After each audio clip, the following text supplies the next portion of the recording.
Newton's Laws, Video 4.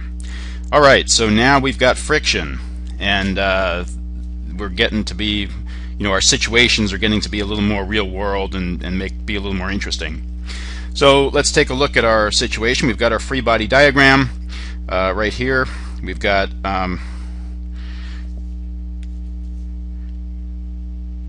normal force, a weight in the y direction, a force pulling to the left up the incline, friction, and a weight in the x direction pulling to the left down the incline. Sorry, the force is pushing to the right up the incline.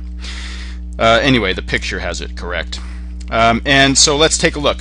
What we're going to do is apply Newton's second law. Sum of the forces is ma. This is a vector equation, so we break it up into its components.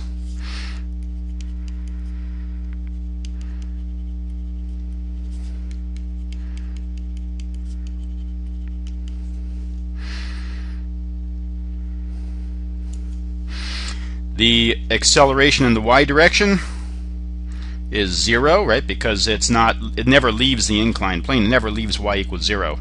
So it doesn't have any velocity in the y direction, and the velocity never changes, so it doesn't have any acceleration in the y direction.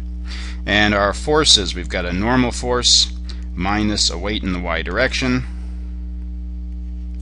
So our normal force is equal to the weight in the y direction, which is equal to mg cosine theta.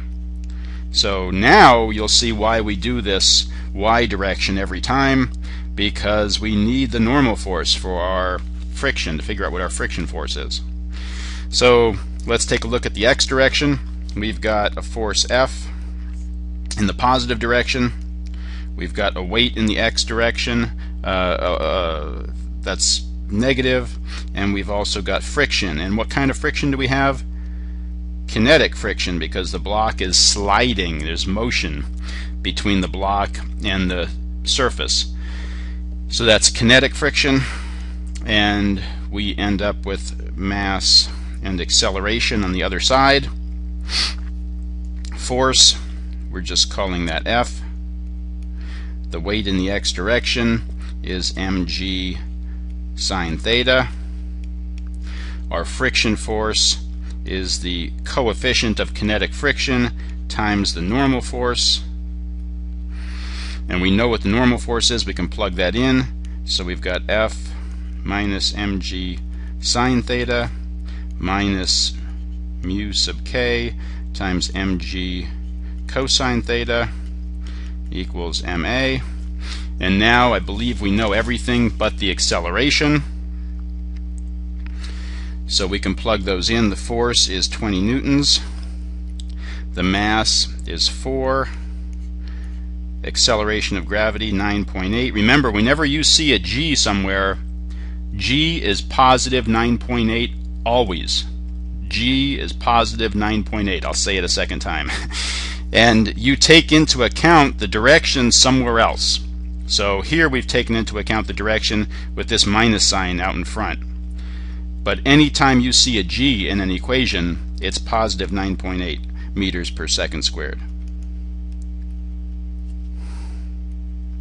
And in this case, mu was given as 0.1, m is 4, g 9.8, cosine 20 degrees, and this is equal to, let me slide over a little bit, our mass times the acceleration, and that gives me the acceleration 0.727 meters per second squared, and that's in the plus x hat direction, or up the inclined plane. And let's take a quick look at this, see if it makes sense to us. That's the first thing you want to do, is see if this number makes sense to you. And we knew from the previous exercise that we got, what did we get in the previous exercise? 1.65 meters per second squared, and that was the exact same situation with no friction. And so we added friction, and we expect that number to go down, right? The friction's not going to help our acceleration up the hill. It's going to hurt it going up the hill. So we get a lower number now. We add a little bit of friction, and we get less acceleration. So that makes sense. Our units, meters per second squared, our direction in the plus x direction.